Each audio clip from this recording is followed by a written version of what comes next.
Roswell, Cumberland County Courthouse, room 564, on this Monday, February 17th, 2025. Committee members are as follows. Myself, Vice Chairwoman Veronica Jones, Co-Chairwoman Mayor Pro Tem Kathy Jensen from the City of Fayetteville, Chairman Kirk Deviere of the Cumberland County Board of Commissioners, Mayor Mitch Colvin, City of Fayetteville, Commissioner Pavin Patel, County Commissioner, and we have Councilmember Courtney Banks, City Councilwoman McLaughlin. Thank you all for being here today. It is a pleasure to be here.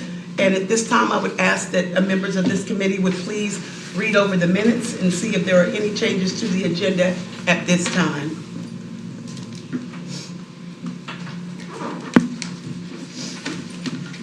If there are no changes to the agenda, I would ask for a motion for this agenda to be approved, please. So moved, Madam Chair.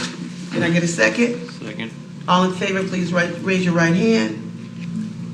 The agenda has now been approved. Today, we will be talking about public safety. We have 3 presenters. We will ask for a hard stop time of 10 minutes. Questions and answers will follow. We are pleased to have with us today Major Reyes from the Sheriff's Department. He will be presenting about a safety report for the Sheriff's Department. We also have with us presiding today Chief Johnson. He will be presenting from the Cumberland County Fire Department.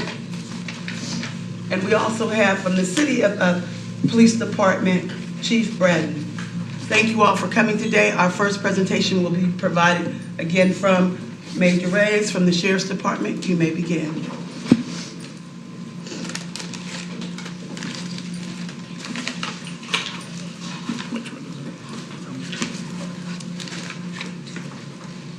Oh, I'm sorry. My apologies. Before we start, please stand for the Pledge of Allegiance and prayer. Heavenly Father, we just thank you for allowing us to gather today. We thank you for allowing us the opportunity to serve for our community. We ask that everything be done in decency and order, and that we make wise choices and decisions that will be that of the greater good for our community. In Jesus' name we pray. Amen. And now the Pledge of Allegiance. I pledge allegiance to the flag of the United States of America and to the republic for which it stands, one nation, under God, indivisible, with liberty and justice for all. You may be seated. Chairman Deviere had a conflict of schedule, but he will be joining us later. And now, Major Reyes, thank you for that. If you could please begin your presentation. Thank you. Appreciate everyone. Good afternoon. I'm Major Bobby Reyes with the Sheriff's Office. I apologize, it's not on a PowerPoint presentation. They just told me I was just going to come and talk. I don't do too much talking right now, and Sheriff just volunteered me, so I had to come down. I'll be talking a little bit about the Sheriff's Office and our responsibilities. With the Sheriff's Office, we have approximately 261 sworn officers, 137 civilians. The Sheriff's Office is comprised by the Sheriff, the Chief Deputy, Patrol Divisions, Services Division, Detective Division, and the Cumberland County Detention Center. We also have legal counsel, we have the Office of Professional Standards, and we have the Training Center. In the Services Division, what we deal with at the Services Division is serving papers. We have 35 sworn positions right now. We serve papers all around the county. We serve civil papers to like divorce papers, eviction notices. So we serve a lot of those papers that come through. They come through the courthouse and they get taken to the civil unit and we go out and serve them. We serve to Spring Lake. We serve to the City of Fayetteville, Hope Mills, Stedman, Wade, Falcon, Godwin.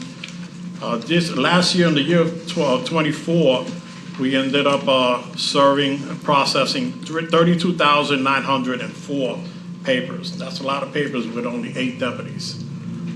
And they have to go out there, and some of these deputies have to go out and then come back because the people, that once they leave notice at the door, they have to return to serve the papers. The numbers of personnel entering the law enforcement center last year was 44,100. That's to conduct business. Any kind of business that they have to do at the Sheriff's Office, they have to do it over there. We also have the child support section, and that's open Monday through Friday. And they also go out on the weekends if they need to go and contact somebody and serve some papers. And the process received, served, and recall were 2,155. And that was with only 6 deputies, and 3 vacancies. We also have the special service gun permits for 2024. Carry concealed permits was a moneymaker. That was 7,768. We do a lot of fingerprinting for either jobs or for carry concealed weapons or anything that they need for Bragg. They also come down needing fingerprint. We did 4,004 last year. Records check, we are no longer doing records check. We're referring them to the courthouse down to the first floor and doing, but we did, last year we did 2,789 till we switched over to the new program. Mail and communications with the public, we're talking about 837,290 pieces of mail coming through and communication with the public. It's going to talk about, a little about evidence. We ended up getting 4,300 items submitted to evidence in 24. 13 trips to the SBI labs, and that's time too, because you have to go going and coming back, and we have two officers going. We did 151 domestic violence courts and weapons returned. That's after the hearing to return the weapons. We also did 10 evidence reviewing. These are for trials. 955 items were destructed. We had 10 boxes of medicine dropped when people come drop off the medicine at the LEC. 135 DNA collections. That's after they get sentenced. They tell them to go get their DNA taken. They go to on Fridays and get the DNA, give their samples at the 4th floor. Warrants and fugitives, we served 2,800 papers receiving, attempt and served, 5,203 warrants for other agencies, 144 fugitive files open, and the fugitive is only with 2 officers. 98 courts, first appearance, they go out there and to the first floor of the detention center, and they go in first appearance down there on their cases. We have 348 DCI entries, 48 other calls for service. And we have one officer assigned to the U.S. Marshals, and he goes and he does the violent task force. He's there full time.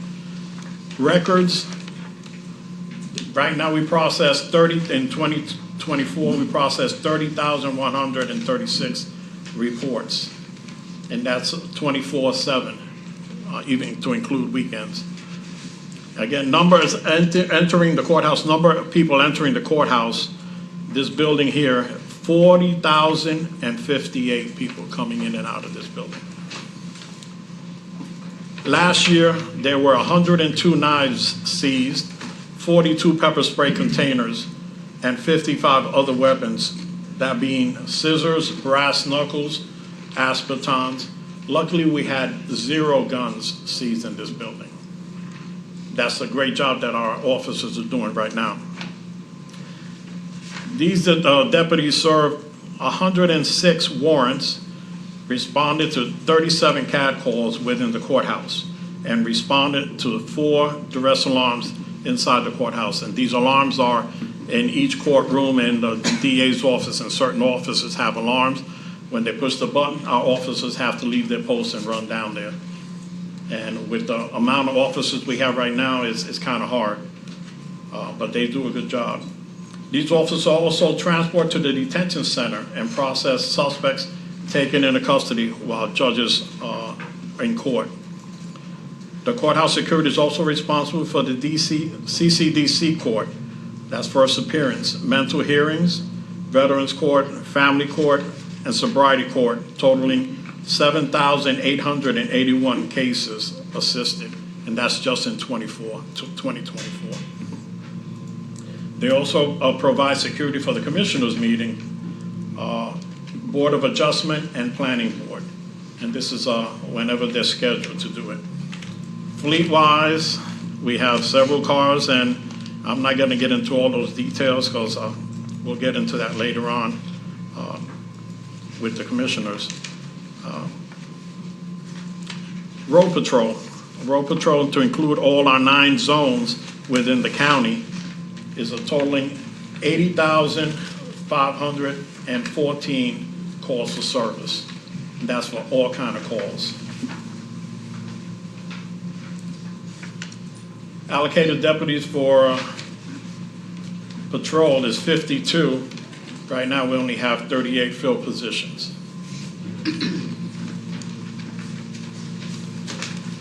Special response team, 18 search warrants served, 46 arrest warrants served, 4 search and rescue call-outs, 11 bomb squad call-outs, and 14 deputies are needed to perform these duties, and we are currently below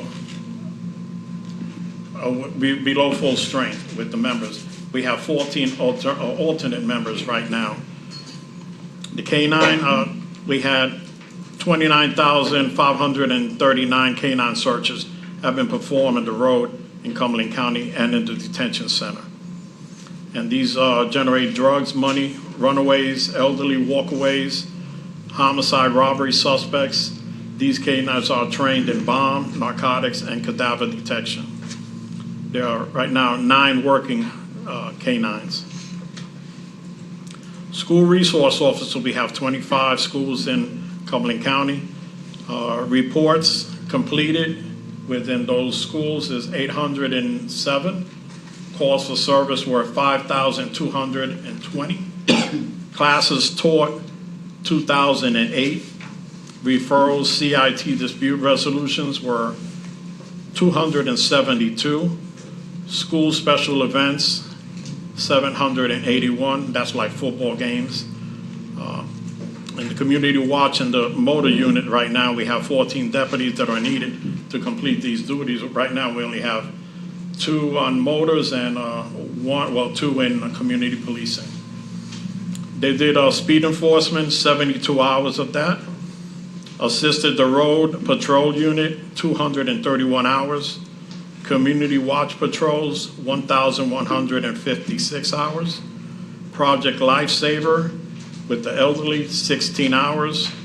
CP, Community Policing Specials, 162 hours. And funeral escorts, they did 1,054 hours.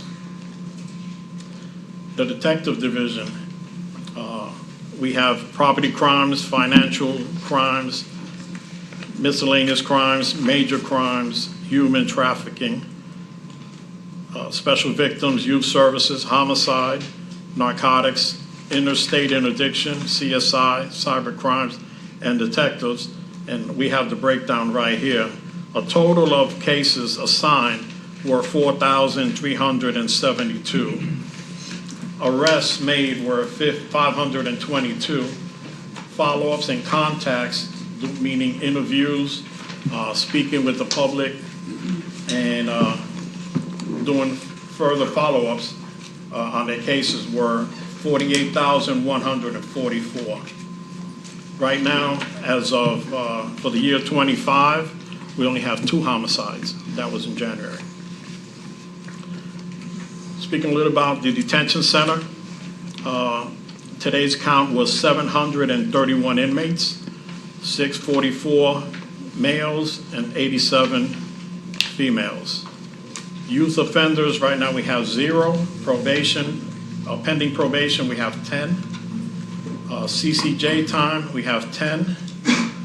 House from Whole County, 0. From other counties, we have 0. Harnett, we only have 1 from Harnett. There are 2 inmates pending shipping. Inmates on suicide watch and locations, we only have 1 male, 2 males. As of 2020, when we had COVID, the state North Carolina State Corrections would come and transport the sentence inmates and take them to their prospective facilities. either CP, Harnett, or wherever they're going. They stopped doing that in 2020 because of COVID. Now we have to do that. So we have to provide them with officers to transport these inmates wherever they're going, to CP or anywhere within the state. These facilities range from 30 minutes away to 6 hours away. So, and that's 2 officers per vehicle to transport these inmates.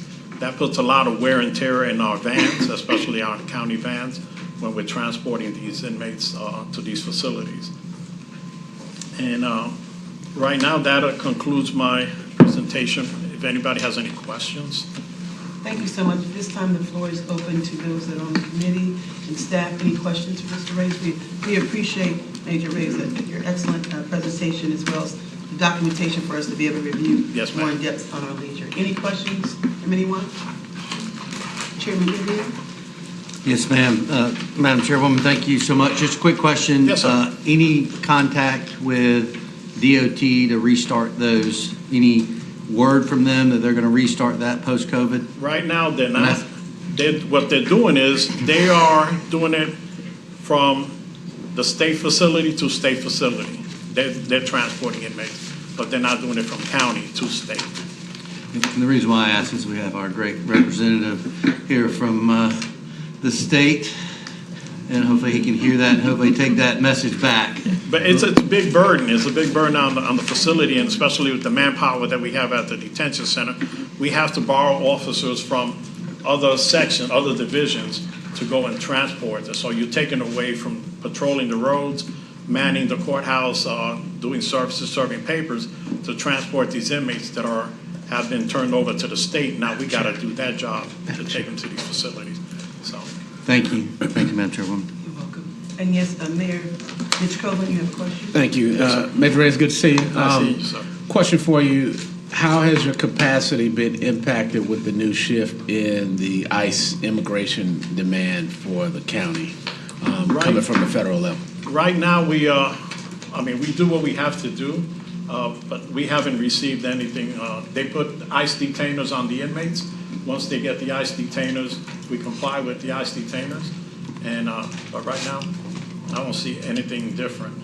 Okay, and second question is how's your overall capacity been impacted? I know you had to make some adjustments, like you said, with Department of Corrections, getting their folks transported to give capacity in the jail. How's your capacity issue now? I didn't see anything in there about that. By the inmates not being transported to the state is taking a bed from somebody that is awaiting trial. So our facility is, we're trying to work and release and work with the judges and the courtroom. But right now, we're up there. Okay, thank you. Any more questions? Okay, thank you so much, and we would like to acknowledge that one of our state representatives, District 42, we thank you for taking time out your schedule, Mr. Michael Coleman. Thank you so much, and since there's no more questions at this time, we will be moving on the agenda. Presentation number 4, we'll have Chief Johnson will be doing a presentation from the fire department.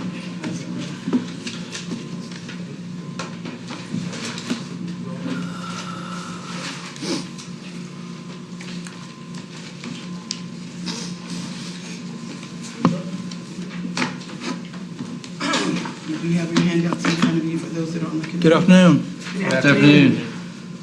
My name is Freddie Johnson. I'm Fire Chief of Stony Point Fire Department, but I'm also the President of the Cumberland County Fire Chiefs Association. And Madam Chairperson, if you would allow me, a lot of the statistics that I'm going to talk about today involve the City of Fayetteville Fire Department. Chief Dove is here. He and I collaborate on a normal basis on how we operationally move our county forward. City of Fayetteville is very instrumental in supporting our volunteer fire department, so I think it's be nice if he was up here with me and answer some of the questions. Oh, most definitely. Thank you. If you feel most needed, we appreciate that. Before I get started, this picture here, that is our training center that we've just opened up several years ago out on Tom Starling Road. And I was talking with Dr. Soares, President FTCC, just on Saturday.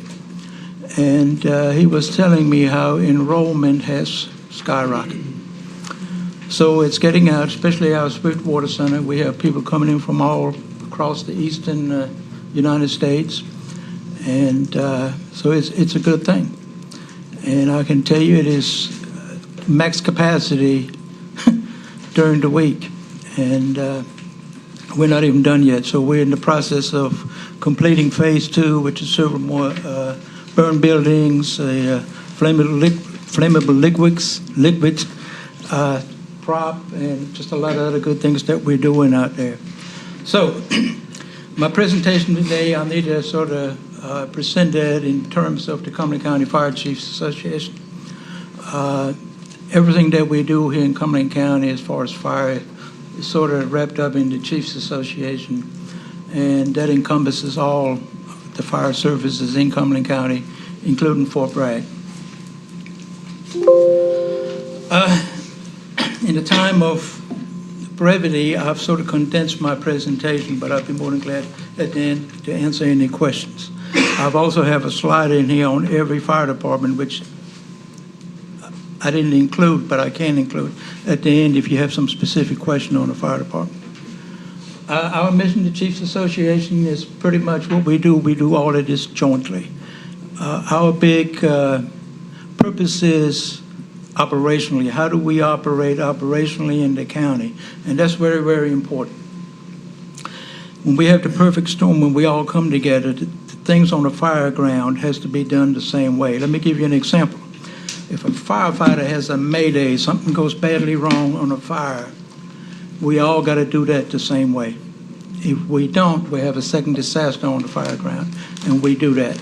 So the way we do a mayday in Beaver Dam or in Fayetteville or Stony Point, it is all the same way. So when a mayday is called, everybody knows what to do. And that applies to all our procedures that we have. Our vision, of course, is Cumberland County Fire Chiefs Association to recognize the emergency service leader in the Cumberland County Fire Service. Established in 1960, and it started out initially with 19 volunteer fire departments. In 1970s, the town of Hope Mills and Spring Lake joined. 1989, under the leadership of Fire Chief Pete Piner, the Fayetteville Fire Department joined. And in 1993, both Fort Bragg and Pope Air Force Base joined. And then Cumberland County EMS joined us in the early 2000s. Initially, we supported each other with $1 dues, $12 a year. And then in late in the 80s, when we established a funding system, the Chiefs Association was actually funded. Let me back up here. I just hit something. So right now we're down to 14 volunteer fire districts.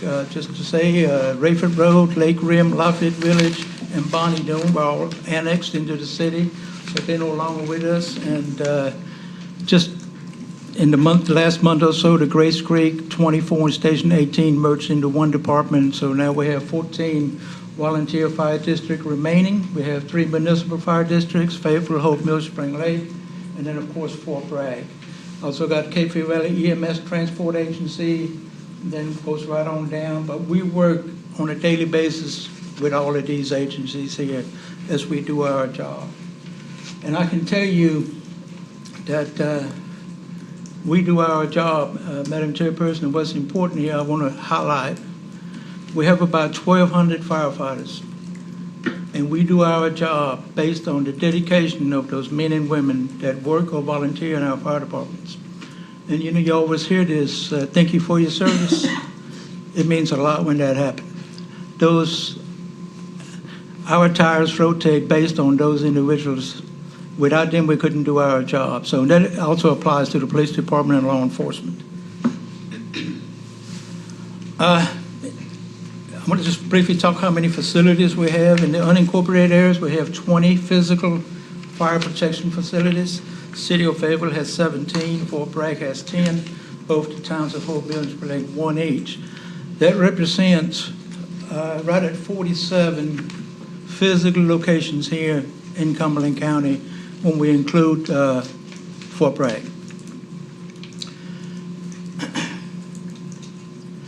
Cumberland County, I want really briefly, we have a building, the Chiefs Association, that hosts We park all our support vehicles there that we use countywide.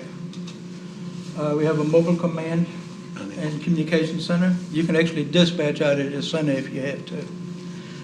And that is available to all our partner agencies. Foam trailers, we have 3 that are geographically located throughout the county, City of Fayetteville, Spring Lake, and Stedman. So if there's a need, the closest one gets dispatched. Foam trailers go out if we have a gasoline leak or a large gas tanker type incident. Decon trailers, very, very important on hazardous materials or chemical spills. We have 3 of those. They're also geographically located throughout Cumberland County, Spring Lake, Fayetteville, and Stedman again. And it's all kept up through the Chiefs Association. We have a fire safety house that's available.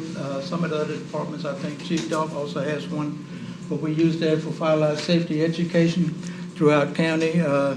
And it is available on a first come, first basis, except for the month of October when we do natural fire safety. And generally we do that down on Scarborough Road as a joint effort between all the departments. As much as it's sad as that is the Liaison, this is a apparatus that we build in case we have some type of a line of duty death or a retired firefighter or a firefighter that dies on active duty but not line of duty. And they can use a Liaison for his services. Air systems. We have 3 air systems that respond countywide. We do monthly rotations, and we have a major incident when you need air. They tell dispatch, and the system on call for that month responds. A little bit about our budget. Our budget started here in 1989. That all came about in 1989, Superfund Reauthorization Act 1910-120, which was hazardous material. That's when it all came about. But it had some unfunded mandates on the fire service. Pulmonary function test, TB time, and hepatitis B inoculation. Of course, the VFDs didn't have any of that funding. So back then, the county attorney in Virginia, Oliver Thompson, was the county commissioner. At the time, the fire commissioner, we needed money. And we set up a 0.3% of a penny countywide. And we split that money between the Chiefs Association, 40% and 60% to what we call low wealth or financially distressed fire departments. And we'll talk a little bit more about those. But that started it, started funding the Chiefs Association, and the 40% was used for the overall good, how we can better enhance our services countywide through the Chiefs Association. In 1993, they went to a half a penny. In 2012, it went to a penny and a quarter. And in 2019, with the Public Safety Task Force recommended a 3 3/4 cent increase, we are now at 15 cents. Volunteer departments are at 10 cents as a base. The other 5 cents is used for incentives and for the overall system that we do good things with. And that's where we are today. But we also did a 70-30 split, so the Chiefs Association went to a 30% split. And we spend all that money, and I got a slide where I can sort of show you what we do here. And that goes for everybody, for all our partner agencies.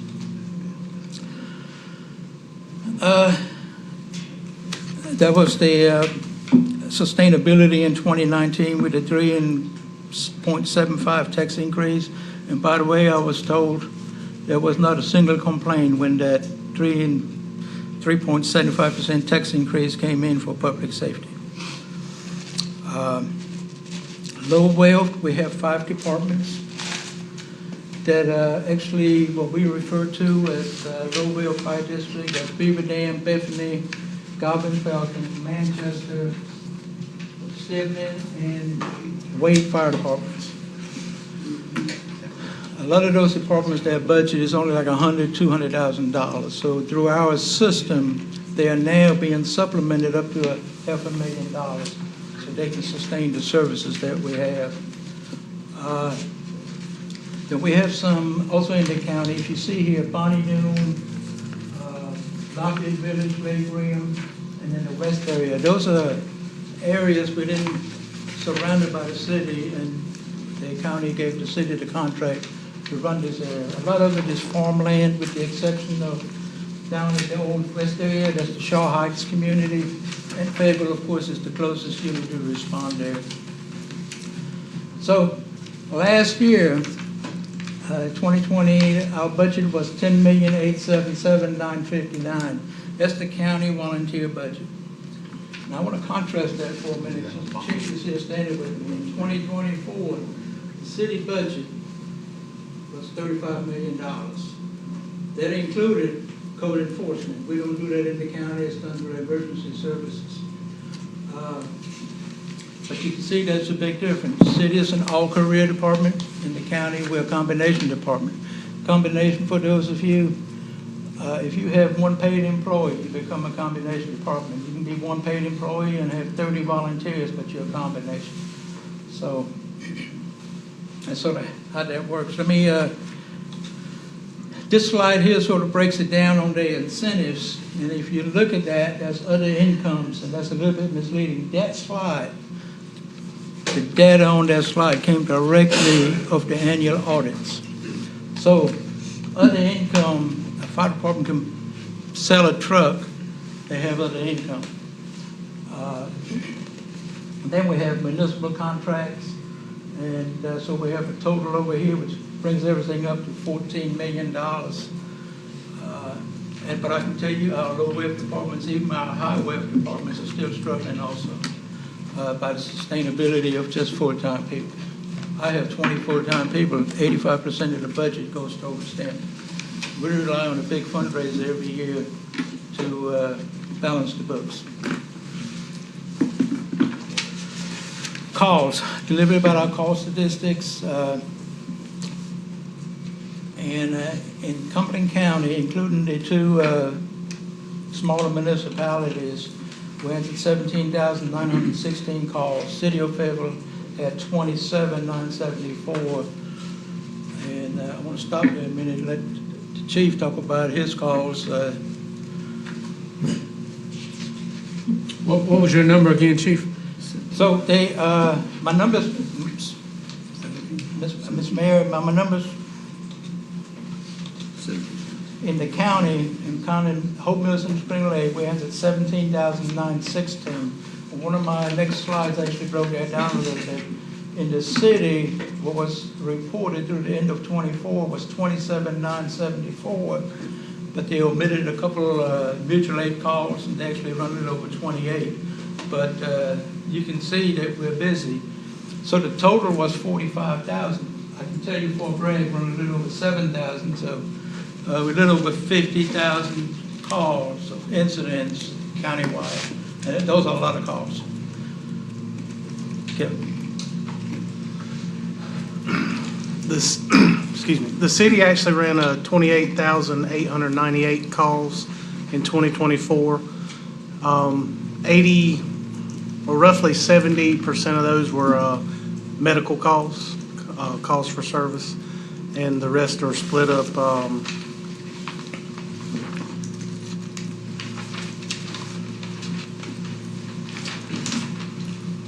10% were false fire alarms, 9% were service calls, 4% were actual fires, and then 2% were hazardous conditions. Our average response time anywhere in the city, from the time of call receipt to the time the first unit was on scene, was 7 minutes. That's what we pride ourselves in.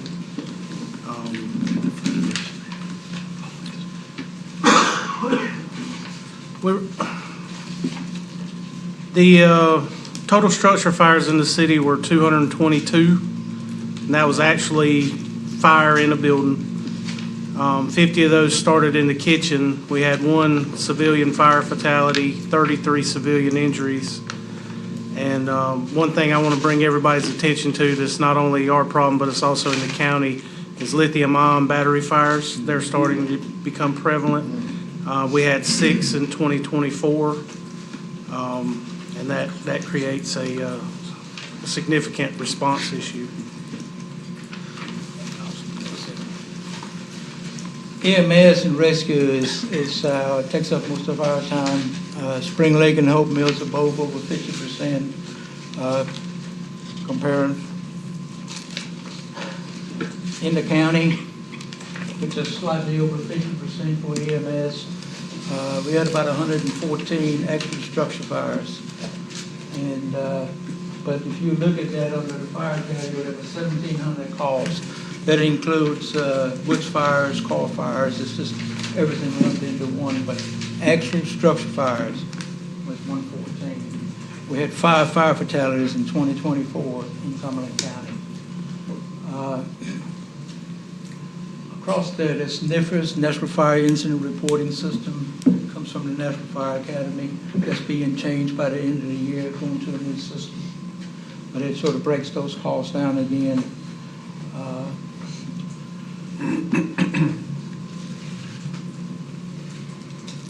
The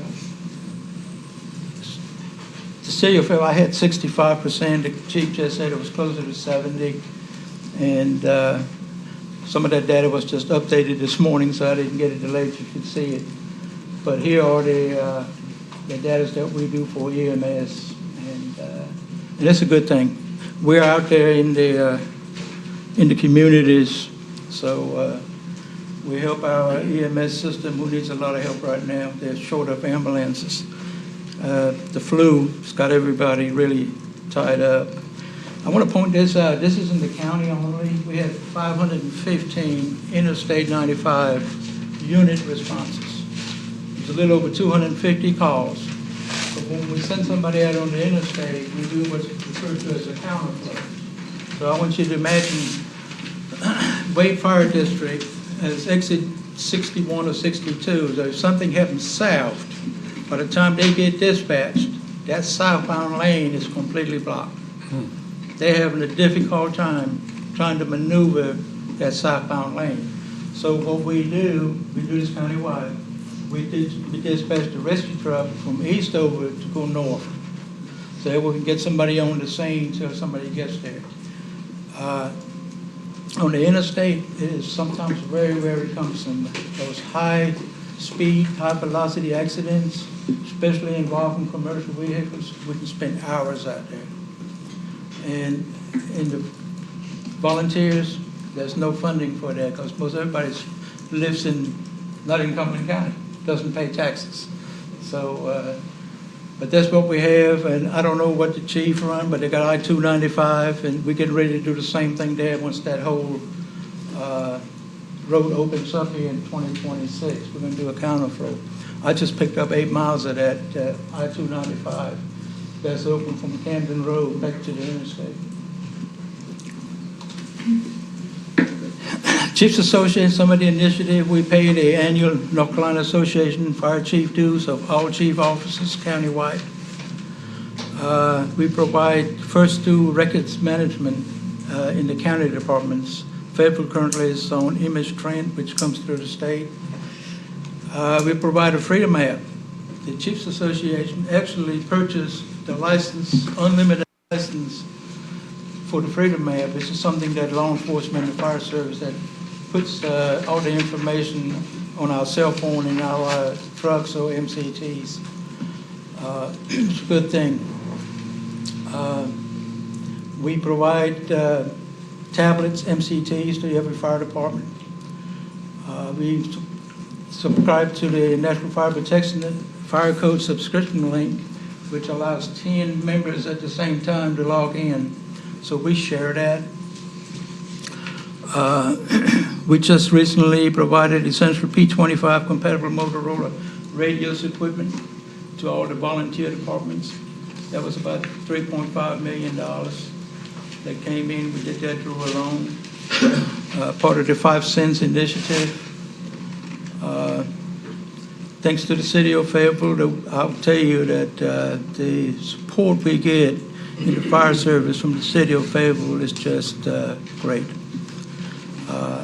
Surplus fire engines that we repair or make them whole, and then we make them back available to the fire service if all their trucks are down. It's in the reserve engine.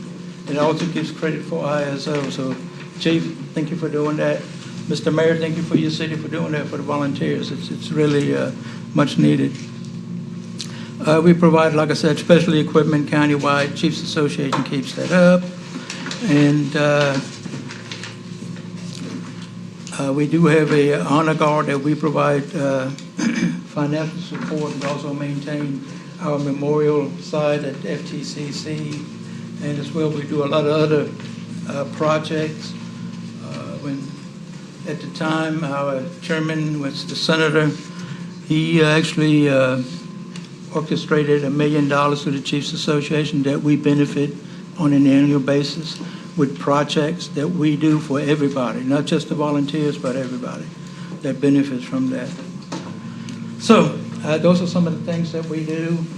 I want to go back just a couple of things. This is the reason I put that slide is because of the lessons learned. In 2016, we had some problems that we have since fixed. One of them was the EOC. We have a good, nice EOC now. We have that. But we have the Swiftwater Center is because of that. We can now train our local people on Swiftwater and maintain that skill right here at FTCC. So we're not excused from that. The way the patterns are right now, but any day we can get a rain 3 or 4 inches, we got a problem. We have flooding here in the county. Some of the challenges listed here, there's a couple more that I just didn't put, but recruitment, even for full-time and volunteers, is not what it used to be. Ever since COVID, there's been a big decline. So we're trying to work with that. The current inflation is really bad on our fire department budget. Low way of funding overall, multiple district sustainability. And of course, sustainment of specialized rescue equipment in the county. We do rescue regionally. Not every fire department needs a rescue truck. It's very, very expensive. And the training is all technical skills to maintain that. So it's very, very expensive. So we have City of Fayetteville, Stony Point, Eastover, Bay, Vander, Spring Lake, and Fort Bragg. We've all got together so we cover the county regionally with heavy rescue trucks for the various types of rescues. Whether that is, most of what everybody thinks about is extrication from a motor vehicle. We have high-end with Swiftwater. We have all that agricultural rescues. So, and you have to maintain those skills, and we do that. Some of the projects we're working on that's going to bring us more closer together is number one is working to get a digital dispatch for the fire service. When I say fire service, that is the county and the city and the 2 smaller municipalities. It's really a great thing. It's going to really enhance what we do. It will really enhance our response time. Cut up a minute right off. That's how good those systems are. And it'll free up our dispatchers who currently dispatch to pay attention to those ground channels, as we refer to the answer units in the field as they respond. And that project is moving forward about 18-month in implementation. We maintain active shooter. All that takes training. We just updated that, and we just had a big active shooter drill last year, so that's coming back up again. We have a committee for that, chaired by one of the battalion chiefs, but everybody in the county participates.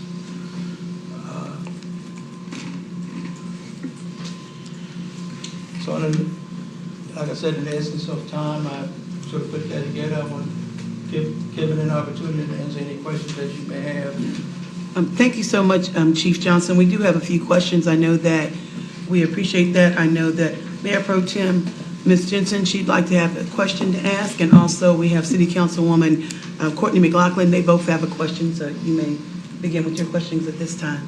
Thank you, Madam Chairwoman, and thank you, Chief. I appreciate the presentation. I have 2 questions.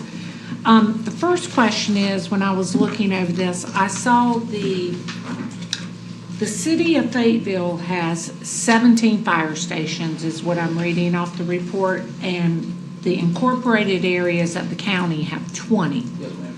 So my first question is, and our city manager, Do we need more, or do y'all, and this is where my head is going. When is the last time that y'all built a fire station in the unincorporated areas? So just let me answer your question. The unincorporated areas have large. No, I get that. That's why I was asking the question. When was? Last one I built was in 2009. Okay. And we built Spring Lake, built Station 11 just several years ago, primarily to serve the Manchester Fire District, most of the city of Spring Lake. So that was the latest one that was actually open. Beaver There's a Dam. couple that are building right now. Beaver Dam opened a Beaver second Dam station. built, yeah, it's been a long time ago also. Station 27 out of Beaver Dam. Beaver Dam District is as big as the city of Fair. So the reason why I was asking those questions is because if you do the numbers, it's like 1 per 5,000 people in the county, and we have 1 per 9,000 in the city. Again, everybody's closer, I understand that part, but I guess my question is, I know out where I am, the fire station has been out there before I was born, and I'm old. So it's quite, and I'm seasoned, I should say. So what I would say is, my question is, is there capacity that technology comes in, we make bigger, better areas for the incorporated areas? So we didn't build a whole lot of more fire stations in the county. ISO prefers you to be about 1.5 miles apart, 3 miles, 2 miles at max. So, It's impossible in the county, and I think your ratio is pretty good. Yeah, the problem is we don't have the people to put in those fire stations. Right. I'm also on the county department, so I can kind of help with both sides. What happened is, back in the day when a lot of these county departments were built in the 50s and 60s, they were built where the development was. And as things have grown and developed, now these departments aren't in the best location, and they're trying to get more centralized and things like that. that was part of my question. Now, did we not just approve 6 more fire stations that are in the making down the way? We have 2 additional fire stations in the CIP, but the rest of them are rebuilds and relocations. Okay. So we're good on fire stations if we do our build out. Are you saying you'd like to give me some more? Because No, I'm just trying to lay the ground of what needs to happen. we're doing all right. Okay, thank you. But we can always use more. And Chief Johnson, what I'm hearing from you is that the county, because of the way it is spread out, that more are needed.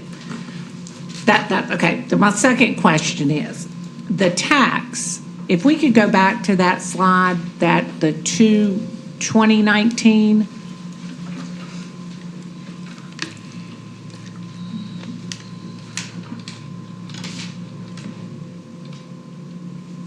You talking about this one? Nope, back. That one. So, and I'm embarrassed to say that if I knew this happened, that I forgot it or I didn't know it was happening. So the way I'm reading that is that there was a 3.75 tax increase in 2019, is that correct? That's correct. And that was for fire. In the unincorporated areas. In the unincorporated areas. So that tax is county-wide, though? No, ma'am, it's only in the unincorporated areas. Only in the unincorporated areas. Okay, thank you, that helped me. And your question, I'm sorry. Thank you. City Councilwoman. Thank you, Madam. Thank you for the presentation. I do want to take the moment to thank each of the volunteers, as well as the Chief Association, because you guys do a lot. And we can see that just off of reviewing the calls of service. I know it was mentioned and shared on a slide that majority of those calls are EMS and rescue. So that lets the community know that our firefighters do not just show up for fire, they're showing up for other emergencies. I do have more so statements. I do want to say my colleagues and I, Mayor, we want to do whatever we can to continue to support you guys. The question is, I think you answered some of it, as far as the drills, ensuring that we're prepared, not just on a fire side, but just natural disasters. How are you guys connecting with the city and the county and surrounding areas? Man, we and certainly the Chief Delphine speaking, we train for that on a routine basis. Yep, the city does quarterly multi-company drills where we bring units together at the training facility, and the county is invited to those, and they participate. One of the good things that you all have that you should, put a feather in your hat about, the cooperation between the city and the county is seamless. There are very few calls, structure fires with lots of units that there's not city and county units at. Less so in the city. In the outline areas, county units come in like West area, Stony Point, but there are very few districts in the county that a city unit doesn't go to. Why is that? Because we have less people than we used to. Used to, there would be 30, 45 volunteers. Now there's 4 or 5 on a good day. So you need more units. The city comes in. People don't care what name's on the side of that truck. They just want a fire truck there. We train together. We work together. If I have a large fire, I can call the county and they'll put county fire trucks in the city fire stations to keep that level of service. So when everything else is going bad, the fire department works great together, and we hope to continue that, for as long as we're Because for the most part, y'all like first on the scene, depending on the situation. right. But Well, when grandma's having a heart attack, nobody cares what logo's on your T-shirt or what color your fire truck is, and that's one of the benefits of our AVL, automatic vehicle locator, that the city and county are involved in, and things like that.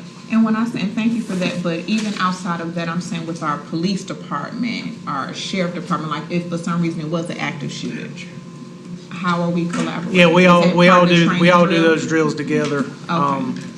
Yes, ma'am. And also, how often is that?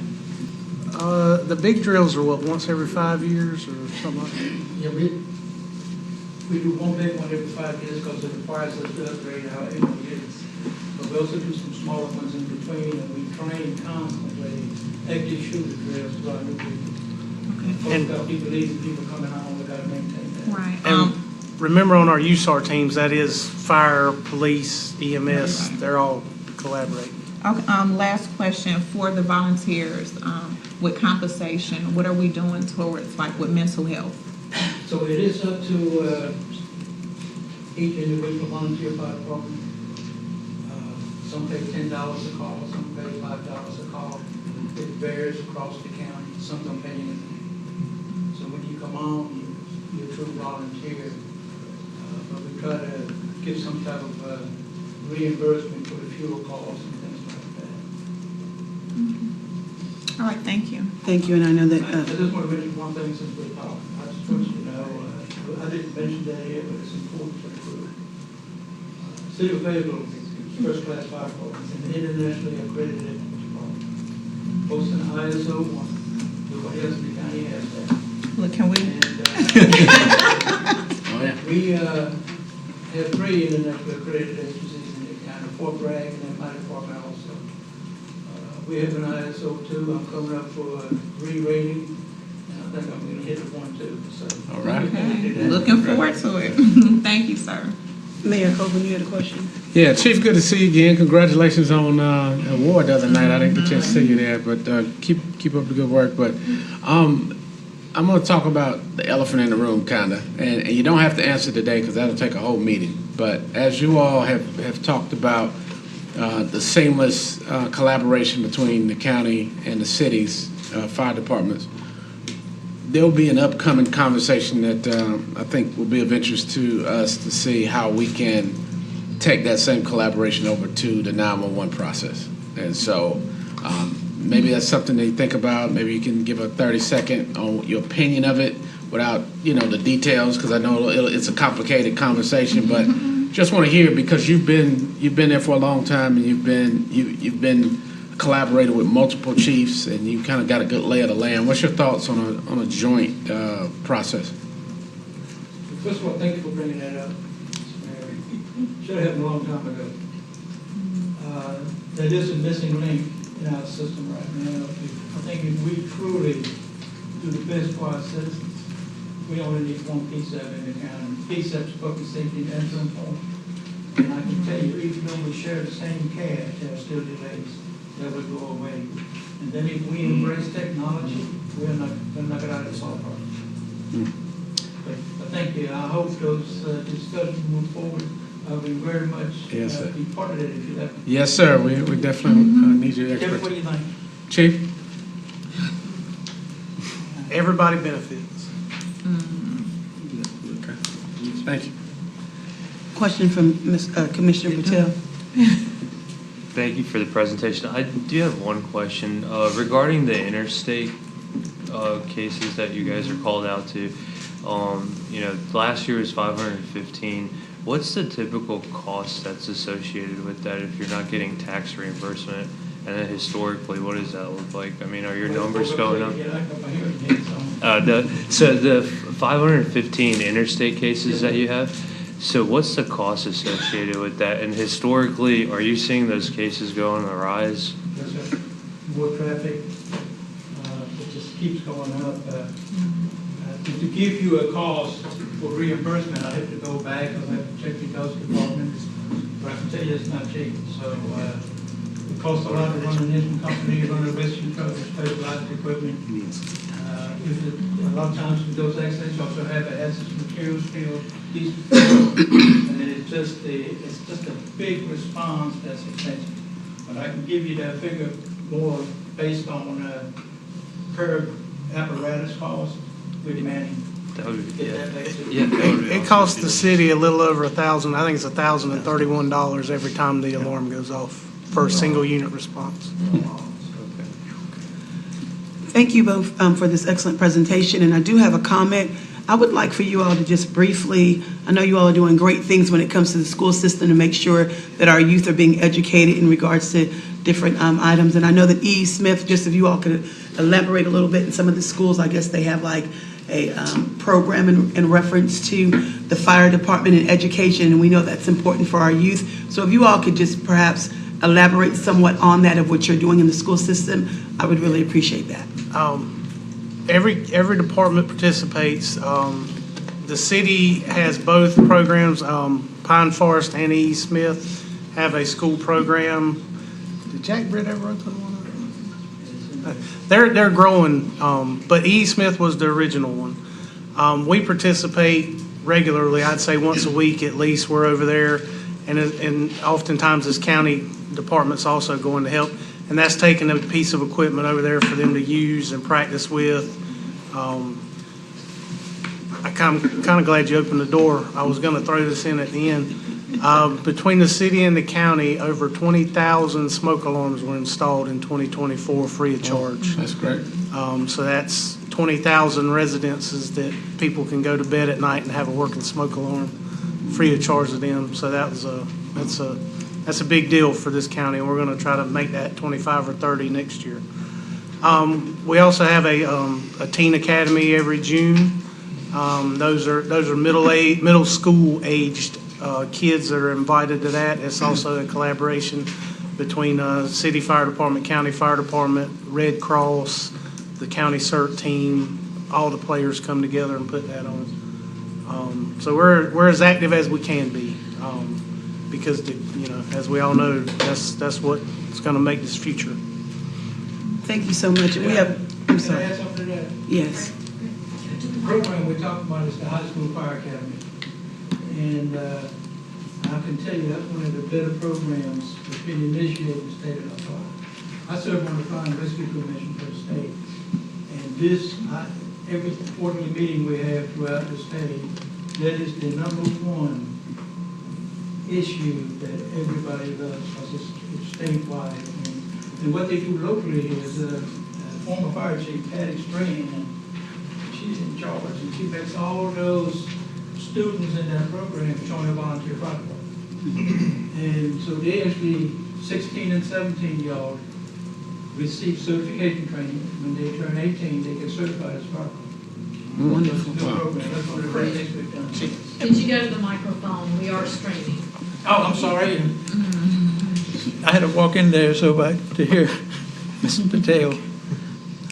And we have one last question before we move on to our next presenter, which is going to be a question from Mayor Pro Tem Jensen, please. What is the retention rate on the schools that we have at E. Smith and Pine Forest? Do we get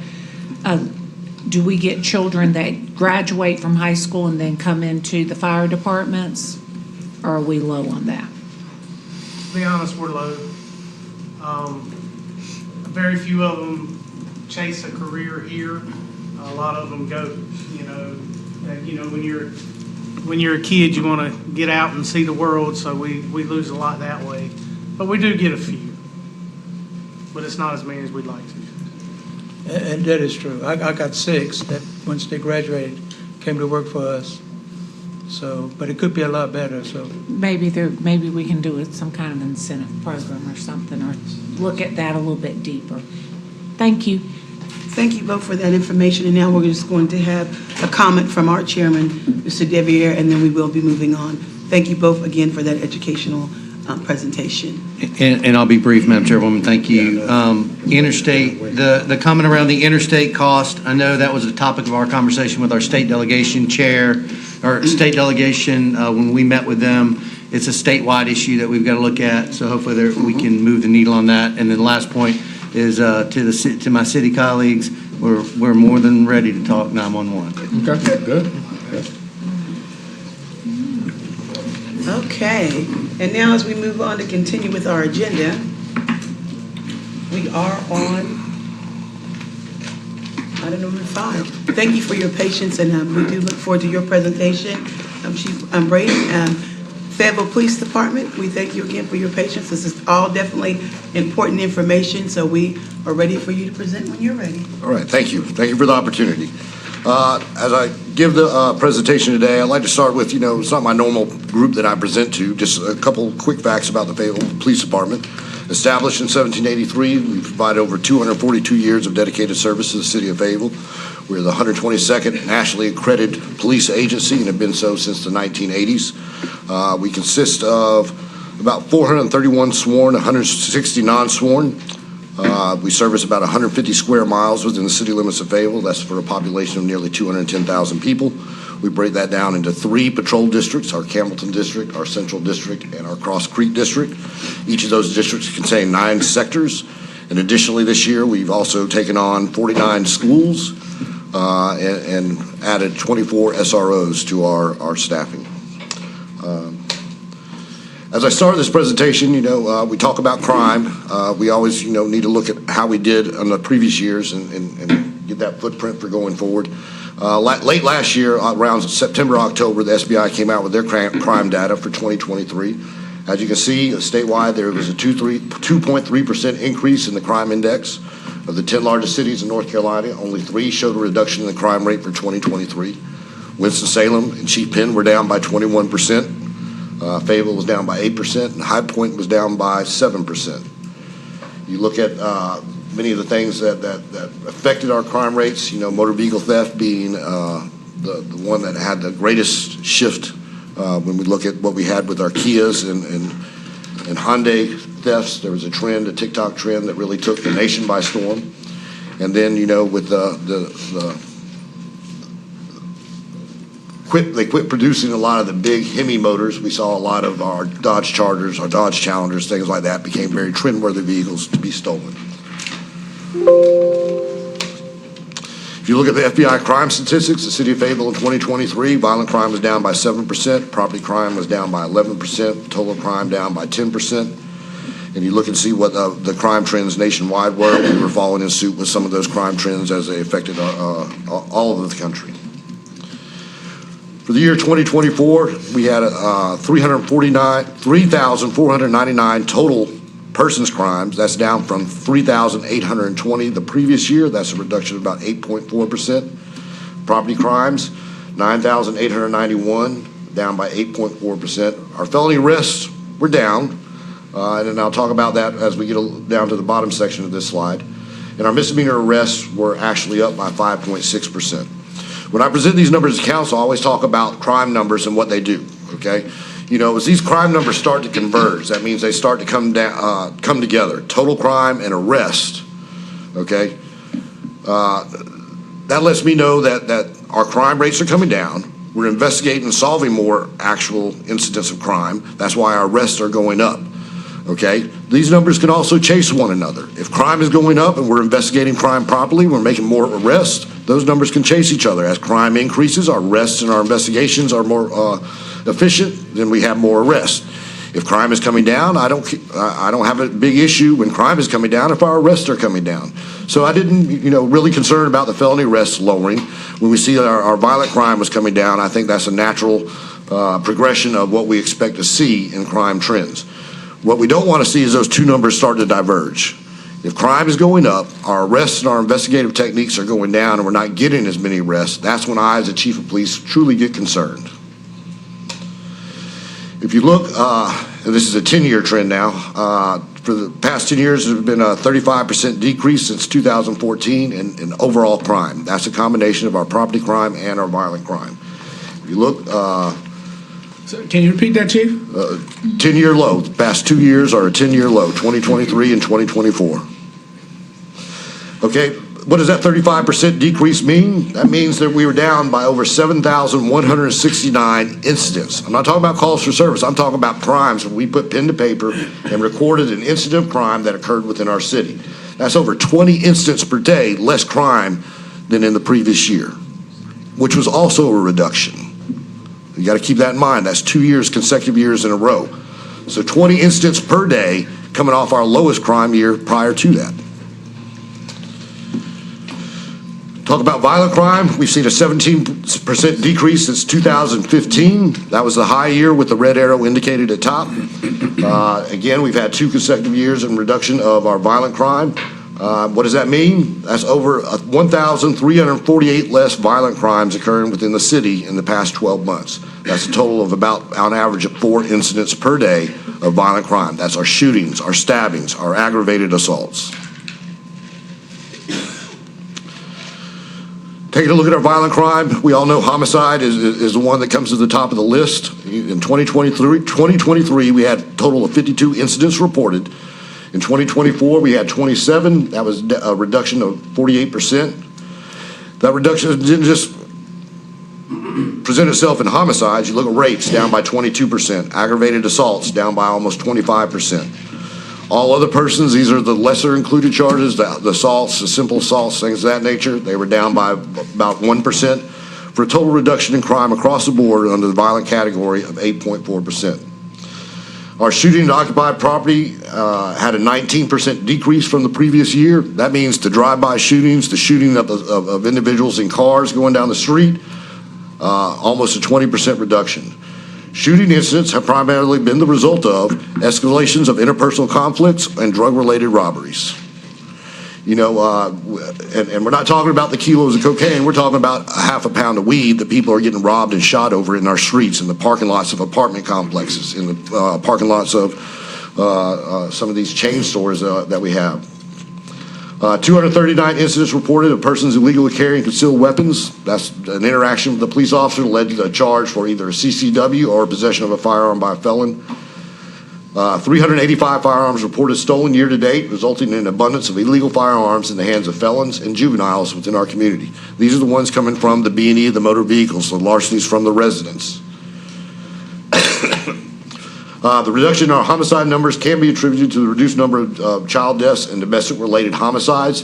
In 2023, when we had those 52 incidents of homicide, we started with a series of child deaths, either through neglect, abuse, and also we took a look at our homicide numbers for domestic violence, and we reached out and we created a partnership with the Phoenix Center to help us with follow-ups to domestic violence situations, to help train our police officers, and we did a department-wide retrainer on domestic violence response, and I think that has a lot to do with the actual reduction in crime we see in the homicide rate, but also in the domestic violence categories.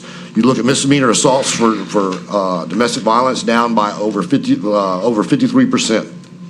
Our felony assaults, as they relate to domestic violence, down by over 25%. Simple assaults up by a fraction of a percent, for a total reduction of over 4.5% in all domestic violence incidents. As we talk about property crime, we also, in 2024, experienced the lowest year in the past decade for property crimes. That's a 42% decrease since 2014. What are our property crimes? We're talking about burglaries, down by almost 14% from the previous year. And again, we had a record year the previous year in 2023. Larcenies down by nearly 1%. Motor vehicle theft, we talked about that earlier. We had our Kias and Hyundais. Some of those trends persist. We see a lot of our juvenile activity in crime is related to motor vehicle thefts. So we saw a 6.6% increase in motor vehicle theft. Robberies down by nearly 16%.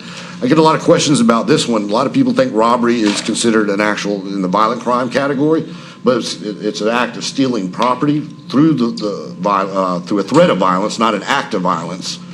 Okay, and so it falls into that property crimes category. That's based on the new NIBRS reporting that came out several years ago. All other property crimes, we're talking about the larcenies, the misdemeanor shopliftings, things of that nature, down by 18.15%. I can tell you this, it's all the other categories. Shoplifting is actually on the rise across since 2023 and 2024. Property crimes totals down by 8.46%. Our shoplifting has shown a 20% increase over the previous year. Organized retail crime continued to trend up across the nation, state, and in our city. Groups from outside jurisdictions routinely come into our city and steal from big box stores. Just the other day, we had several people coming in from Robinson County that were actually doing break-ins of motor vehicles and shoplifting from stores within our city limits. Think about it. Sometimes in the unincorporated areas, there's not the time or the opportunity that you have in the city limits where populations are more dense, the retail box stores are closer together, apartment complexes are more prevalent within the city limits, where these residential B&E motor vehicles, larceny motor vehicles, and our shoplifting all occur. Violators have become more aggressive in attempts to steal and evade apprehension. We've seen instances of robbery escalations that come from a shoplifting. Specifically, we had an incident last year where someone used OC spray on one of the loss prevention officers in an attempt to evade and not be taken into custody. Our commonly targeted items are health and beauty aids, designer clothes, power tools from stores like Home Depot and Lowe's, and cleaning supplies. If you ever in the store, you got to wonder why the tide's locked up, right?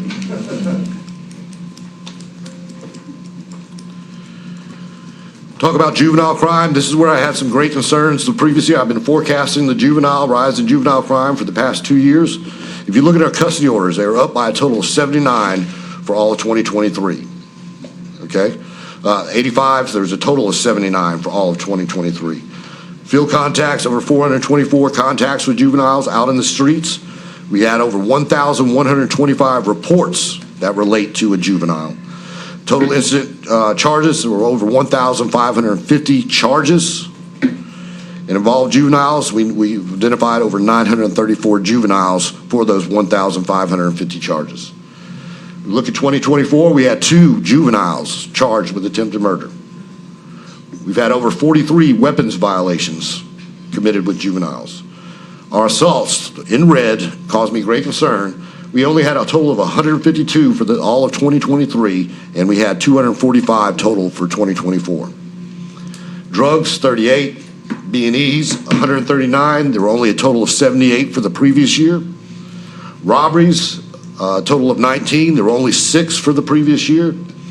Communications of threats, there were 50 incidents, shoplifting 77. Motor vehicle theft, there were a total of 51 in 2023. We had 97 in 2024. So again, as you look down these columns, we look at the visualization of the things in red. Those are the things that cause me concern. These are numbers that nearly doubled from the previous year. And I've boasted a lot about lowest crime years in over a decade. But if these types of crimes persist, we're going to have problems. These juveniles eventually turn into adults. That criminal behavior, we have to get that modified and stopped before they get into the adult system. We see a lot of kids that are, you wouldn't expect 12, 13, 14-year-olds to be out there stealing cars.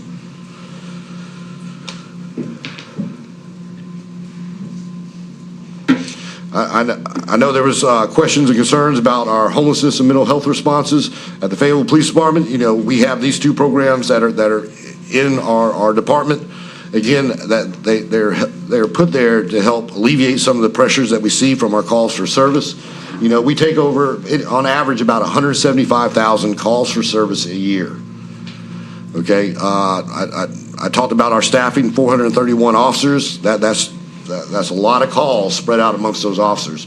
The homelessness and the mental health responses have been created, number one, to give some alternative response, to keep the police officers from having to go out and deal with certain situations, but they also to help alleviate the calls for service that officers respond to as well. Salvation Army transports, there have been 207. Some of that has been suspended late in the year due to some issues at the Salvation Army. Front lobby assists, where we had to go, someone has come in seeking help or assistance. We've had over 112 of those this year. Total homeless 911 calls, over 3,208. Direct calls to the homeless coordinator. We have one person that coordinates our mental health and our homeless response. The homeless contacts on her phone were 1,321. Think about that. There's only 365 days in the year. How many times a day is her phone going off to deal with some issue of homelessness? Panhandling calls for service. Now, we got to be careful about this. Something I've learned early in my career, there's a difference between homeless and panhandlers. Okay? But panhandling is an issue. We get a lot of calls about panhandling across our city, so we keep the calls for service, and we document those. Front lobby contacts for mental health, 156. Call-outs, 162. Calls, referrals to local mental health resources, over 327. Total mental health calls for service, 2,123. And again, some of these services for mental health, we lost our mental health coordinator. We consolidated that with our homeless, so these are only a fraction of the year numbers for our mental health responses. And that's just a basic overview of crime. It looks very similar to the quarterly report that I'll be giving to our council next week. And I'd open the floor for any questions. At this time, we will have questions and answers, and I actually do have a few questions. Okay. And then I'll begin with the rest of the staff as the chairwoman. I'm going to start off. My question is, when it comes to mental health, in regards, you stated that you did lose your mental health coordinator, correct? Correct. Okay, and then this is also a comment, because I do believe on the sheriff's department end of things and the city police department, I think that it's crucial imperative that both units start looking into providing a CIT team. I know we're not Raleigh, I know we're not Charlotte, however, they do have crisis intervention teams. That's something that I am challenging the city council members to perhaps take to their board and consider, as well as, of course, the commissioners, because I feel that's something that's imperative. So I would say this, about 80% of our department is CIT certified. They've been to the critical incident training and are familiar with the response. With the staffing issues I have right now, it's tough for me to dedicate personnel simply to respond to those mental health issues and 911 calls. When I can't, I'm struggling to get people in cover shifts where we're answering just everyday 911 calls. I respect that. So currently, although they're certified, we don't have on either one, correct? We do not have an actual CIT crisis intervention team, that of which other, like I said, I don't like to compare, but it is what it is. We technically don't have, as they do have in Raleigh and Charlotte and Durham, an actual team, which is a CIT team, is that not correct, that goes out with the first responders, meaning you all police officers. We don't have that in place here in Fayetteville at this time, an actual CIT team, is that not correct? No, we have CIT trained officers. Right. But we don't actually have a team that does specifically just that. And that is what I'm speaking of, and I respect what you're saying. I know we have a shortage, but that is something that I would like to see and would definitely will be discussing with the commissioners, and perhaps the city council can do the same, that to maybe put that in place. I realize there is an overall staff shortage, and I do commend you all very much in that particular area. But also in the data, when I studied, I think it's a very great presentation in your data when it breaks down for assault and it breaks down the other areas when it comes to locations. Do you all have data, speaking of mental health, thank you, when you go back there, is there any data that you all keep track on how many calls are actual mental health calls in reference to incidents that have occurred? Because I just didn't notice it in the data. So I think that is a very hazy area in our calls for service. You know, if I was going to say that a bulk majority of our homicides are probably mental health crisis moments in that person's life, whether that was them going through some fit of rage or jealousy, or whether it was, you know, someone responding poorly to acts of infidelity or acts of interpersonal violence. Again, it's hard to break down on individual crimes. Did they steal because they were poor or homeless, or did they steal? Why did they steal? I think, you know, those are some things that our council has brought to question. I think as, you know, we deal with our OCS, that is something they could help us determine. But, you know, it's really hard to do a breakdown of, especially on these aggravated assaults, the homicides, on what was the underlying root cause. You know, as a police department, you know, we focus on investigating and proving the crime. Okay, and I think that there is some more work to be done in order to truly determine what the underlying causes of those crimes are. Well, thank you, and I guess I brought that up because, again, that is one of the good benefits of having a CIT team, because they are able to keep the data on. Again, I don't like to compare, but that is an advantage when you do have a CIT team. It's able to be able, you know, track when it comes to mental health cases, how many calls were this, that, and another for data purposes. I do commend, though, like I said, the Fayetteville City Police Department and the Sheriff's Department, but that is an area that I feel that hopefully we in the future can put things in place, because we definitely know that that's a need for our community. So that was pretty much my only comment and questions. Any other questions? Yes, definitely. Okay, Mayor. I think, did you have one? I have a couple. All right, thank you.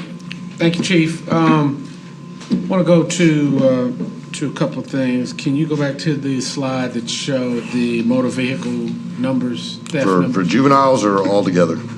I guess all together, because it's spiked, especially on the juveniles, but it also Correct. went up overall too, right? Correct. From 2023, we had 697. We had 743 for 2024. And then where's the breakout on the juvenile part of that? I think they almost doubled for the. So I had brought to the city attorney's attention. I was at a mayor's conference, and they talked. Cities had a meeting about the increase in the motor vehicles, particularly with the Hyundai situation. And Charlotte presented and talked about some of the strategies they used. They actually broke up a couple of crime rings that were stealing cars, shipping them to chop shops and then overseas. The question is that there was some class action lawsuits that were filed by these communities to recoup the cost in this increase, particularly from Hyundai. They had set aside a certain amount of money to settle that. And I know I brought it to the city attorney, but I haven't heard any more about it. Are you familiar from any talking to chiefs in Charlotte or some of these other areas that? No, not so much from the civil litigation, but I think Kia and Hyundai have both acknowledged that there were some flaws in designs. We have partnered with them on at least 2 different occasions over the past 2 years, where we went out and we did software updates to people who own Kias and Hyundais to help to make it tougher for someone to steal that car, utilizing the tools of the crime trend. And again, not to disclose how it's done, but to help put a roadblock in from those types of actual larcenies occurring. Have the numbers improved since They have. It's been up and down. I can tell you this. Most people who see the cars we see sold today is because someone left a key fob in their car. You know, we have those push buttons. They put the key fob in the center console. They jump in. They hit the car. They ain't got to worry about leaving their key. And guess what? We have bands of kids, bands of criminals that are going around early morning hours pulling door handles. Guess what? If the key fob's in the car, it's in proximity enough to unlock the door. All right. And the last question I had spoke to kind of piggybacking off of Madam Chair, Vice Chair's comments about the crisis intervention team. Is there an opportunity for a joint city-county maybe, because you don't have a dedicated one and the sheriff may or may not have, but I know that you all are stretched with trying to use an officer who's CIT trained. I understand that. That's like knowing CPR. So they've got the capability to do it, but that's not all they do. So in order to have a dedicated one, is there opportunity for one team that will cover for both? I think that we got to do things in a logical step in order. Number one, who's to say when we get a call for a man with a gun, whether it's a mental health crisis or whether we have someone that's going after another person just attempting to kill them? You know, I think there's so much that happens in such a little time in that space of a 911 call to formulate and give a proper response. And then, you know, to have those CIT dedicated crews working 24 hours a day, 7 days a week, because, you know, homicides occur in mid-afternoon. We've seen that in the beginning of this year, and they happen at 1, 2 o'clock in the morning. So again, I think it's, you know, we need to invest some time and energy in, okay, yes, when is the best time, which is I think what we're trying to do with our OCS. But again, you know, it's hard to determine which call do you send a CIT and which do you send the officer to. So I guess my point is that I guess you can conceptually believe that it's necessary, all right? Yes. And I'm not saying it's one thing that fits in all situations. Once the process is triaged to see if it's mental health related or other, what is your thoughts on being able to have dedicated people, maybe, you know, share the cost of a multiple person team that responds to either incident? So I think sometimes, you know, it's hard to live in two worlds at the same time.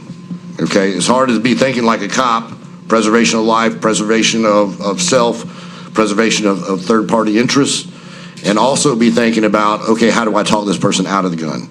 You know, again, you know, I think that we each have a role to play. And, you know, having our officers CIT trained in de-escalation, how to respond to mental health responses and things like that. First and foremost, the first thing you're taught as a cop is secure the crime scene, secure the scene, make sure no one's about to get hurt. Okay, anytime we respond to someone with a knife, with a gun, the first thing we're going to do is cordon off those scenes, evacuate people out, and do what's necessary to prevent that violence from occurring or third-party injuries. So again, I think it's, you know, as we plan things out, do we look at where do we go from the 911 center and how do we triage and dispatch calls?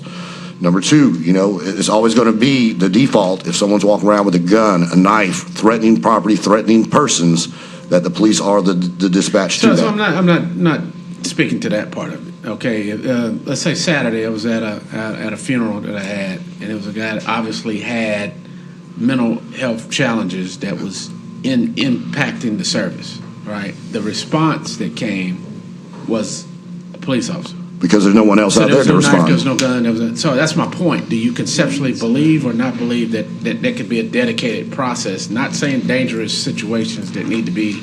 By all means, and I think that's what, you know, the county paramedic, the community paramedic program in place. I think that is their job, is to say, okay, yes, this is a nonviolent. There's no crimes being committed. This, that, and other. They go through that checklist and they get an appropriate dispatch, as opposed to the catch-all being the 911 call where they send the police out. Gotcha. Because I'm just saying that as we stand up this OCS, and hopefully, you know, I brought this up for county purposes, they've got a little bit more infrastructure for that kind of thing, that hopefully there'll be some joint alignment that could start with the process that just helped out PD and sheriff initially, but eventually expanded into situations like we're talking about.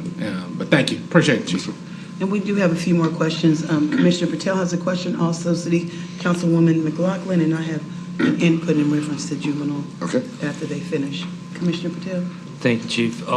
Quick question. Going back to the increase in juvenile assaults, from 2023, it was 152, and then we're looking at 245 for 2024. Do you have an idea of where the increase is stemming from? So, and some of these numbers may be a little deceiving to you. Let me explain something. If you look at the top right where it says custody order, that means that we typed an order, a juvenile petition for a juvenile offender who committed a crime, and we were granted permission by the court to take that juvenile into custody. Look at all the crimes over on that far side, the total: 43, 245, 38, 139, 19, 50, 77, 97, 91, 16. Out of all those crimes, we were only able and afforded the right and opportunity by the court to actually take into custody 85 of those kids. So for all the rest of those kids who went out there and stole the car, and they simply got turned back over to their parents. For all those kids who committed violent assaults that were turned over to their parents. We're starting to see a lot of repeat offenses in our juvenile program, in our juvenile justice system. I think that's one of the things that we have to address moving forward, not just from a law enforcement perspective, but from a criminal justice perspective, to ensure that people realize that there are consequences to actions. We have one guy, a juvenile, that was caught, in a month, 3 times stealing motor vehicles? But again, if you look at the custody order, that's how many kids we took into custody based on all those crimes and all those numbers you see in that right-hand column. So I think we're sitting, and again, I know there's conversations about prison, juvenile custody, all that. But at some point, when you have someone who's caught 3 times in a span of a little over a month stealing cars, something has to change.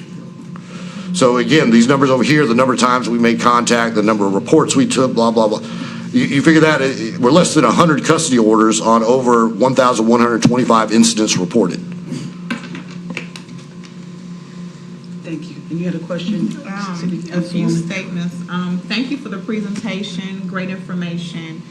Chief, I'm trying to figure out where to go. I done wrote notes on both sides.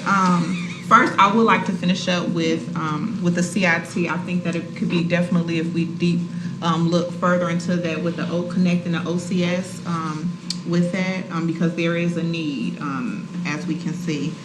My other question, which you kind of answered it as far as juvenile repeated offenses for minors, because again, some of them are minors and they know more than likely they're not going to get any jail time, and they're constantly committing these crimes. I would like to get some more information as far as, I know we had conversations about it in the past as far as juvenile curfews. I think we might need to open that back up. That's for the next chief. Yeah, okay. Okay, so well, thanks for helping me get started. And speaking of that too, Chief, I do want to commend you. We're gonna miss you. I can speak for myself. You will truly be missed under your leadership, just like you showed us graphs and percentage-wise as far as it being a 10% decrease as residents. We hear one homicide, we like, that's one too many. But you didn't, or I don't recall you speaking at this particular meeting as far as the crimes versus how many arrests. Yeah, solvability. No, I didn't put that in this number. Because I think that's worth. For the past 2 years, we've had over a 90% homicide solvability rate. We average the national average is about 30 to 40% for all of your crimes such as robberies, ag assaults, things of that nature. We average about 60 to 65% in our solvability rate for those things. As we took a look back on, this council really pressed me to have some solutions and mitigate violent crime.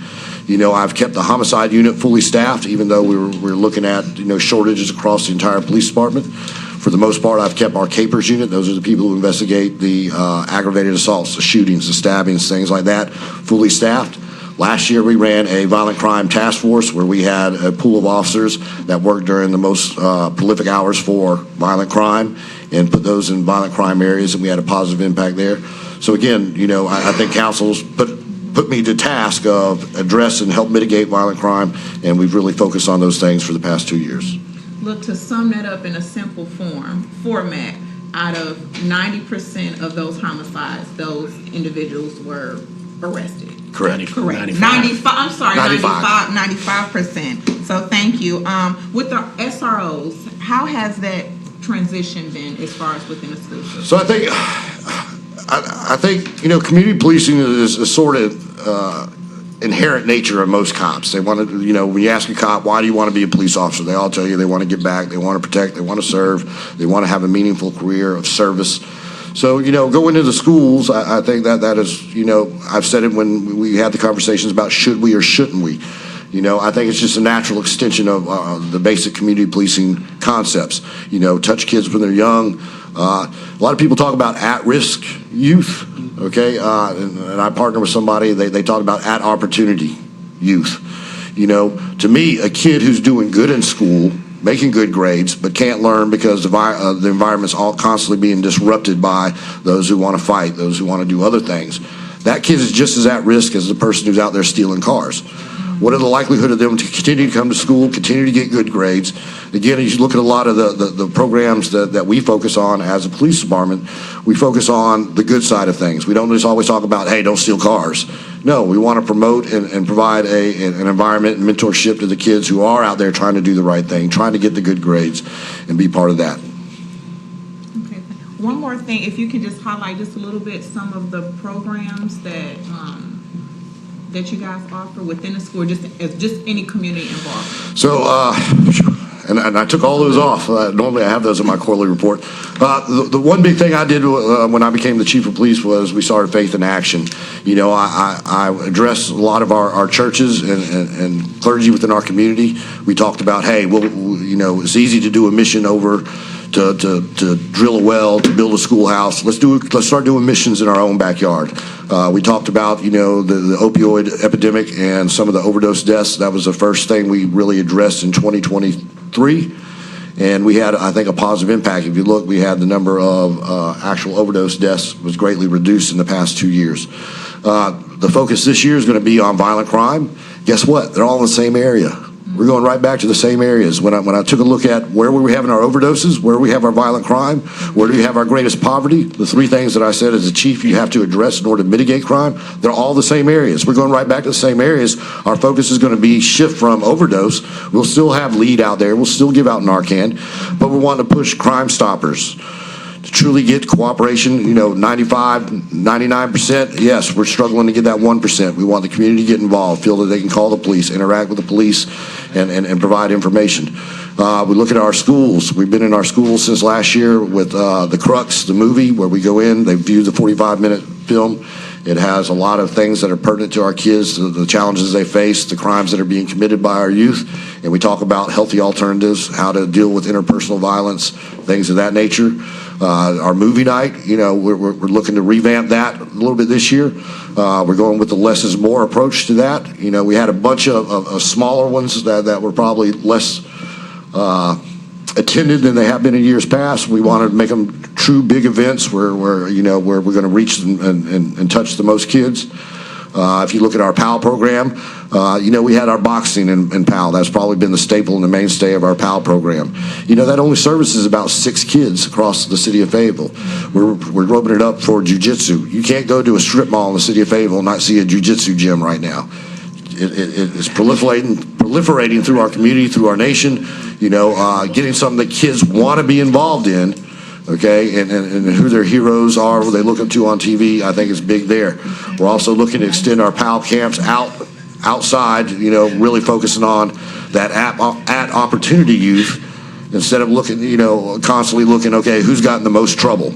You know, sometimes we have to prop up and support the good kids out there in our community as well. So again, there's a whole array of different programs that we have within the city. Again, I think as the chief, what I challenge my command staff to is to come up with new ideas on how to mitigate crime. I've never promised in my 2 years that I was going to reduce crime.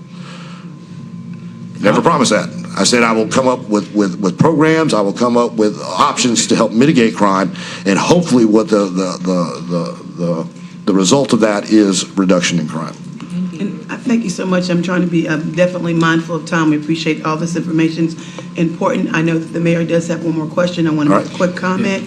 Juvenile crime prevention. Here on the county side, I would encourage people to go to our website.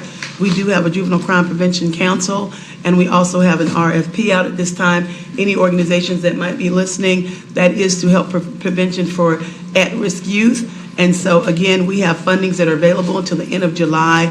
And again, I encourage you, if you have a nonprofit, anything that has to do with that of working for at-risk children, check out our website at www.cumberlandcounty.gov. We are offering, like I said, fundings because prevention is very important. And the JCPC, which stands for Juvenile Crime Prevention Council, and I have the privilege to serve on that.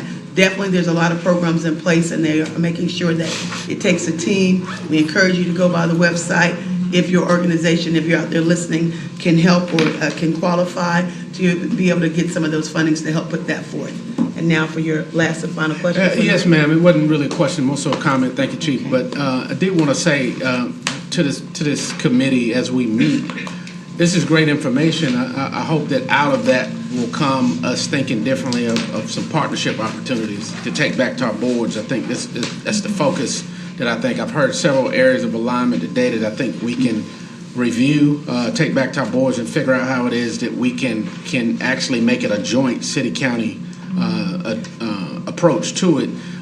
As you talked about the POW program, I think because Cumberland County and the city already share parks and recreation, that needs to expand a little bit. Not just police officers having to do it, because if you're touching 6, there's probably 10 times that many that come through our rec centers that we're already jointly set up with that can help in some form of similar program with mentorship in sports, or using that time where we have them already to just capture them and keep them in a positive way. So I'm hoping that my colleagues in this, in a presentation that we heard last week on the health, I hope that as we get the information now, there'll be an opportunity to circle back and figure out where the alignments are. But thank you, Madam Chair. Thank you so much. And one last comment from our chairman, Devier, so we can then move on to close this meeting. Thank you, Madam Chairwoman. And Chief, first, congratulations on retirement. Thank you. Thank you for the many years you put into this community. And as Chief Johnson said earlier, it's always good to hear it, and sometimes we don't say enough, but thank you for your service. My pleasure. Your fingerprints are definitely across this community in a lot of ways that people don't even know. My big takeaway from this, and I know you briefed it many times to the city council, is this juvenile crime. If we don't address it, and there's a lot of different ways to address it upstream. We've heard some of those different ways to do it inside the schools, outside the schools, youth programs. I mean, there's a ton of ways to address it. But I think to the mayor's point, we collectively as a community have got to tackle this, or we're going to see, as you pointed out, the spike in future years. This is our opportunity to address it young, as we've heard from some other members, elected members. You address it in middle school, elementary school, and other areas. And I think this is a tackle, Mr. Mayor, is a touch point for us. And that's when I'm excited, Madam Chairwoman and Mayor Pro Tem, what y'all have done in putting this together to bring this information to us so we can find these common touch points between the city and county. So I look forward to those conversations as well. If I could just add one thing to there, if you look at the numbers, half the schools reside within the city limits of Fayetteville in Cumberland County, more than half. There was a philosophy, we got to get lower, we got to get to the middle schools. Guess what? The middle schools, no, we got to get down to the elementary schools these days, because we miss the opportunity to touch middle schoolers. Okay, no, we're talking about grown-up situations, and Assistant Chief Ramirez, when he left, several months before he left, he got in a foot pursuit with an 8-year-old who was breaking into a house. So we're not talking middle school anymore. We got to even lower the bar just a little bit to touch the people it's going to affect. Thank you so much, Chief Braden. And again, we appreciate everyone. Safety is very important, which is why this meeting was a little bit longer but definitely necessary. We are now completing on agenda number 6. Are there any other items of business? If not, at this time, I ask for a meeting to adjourn. A second for that. All in favor? This meeting is now adjourned.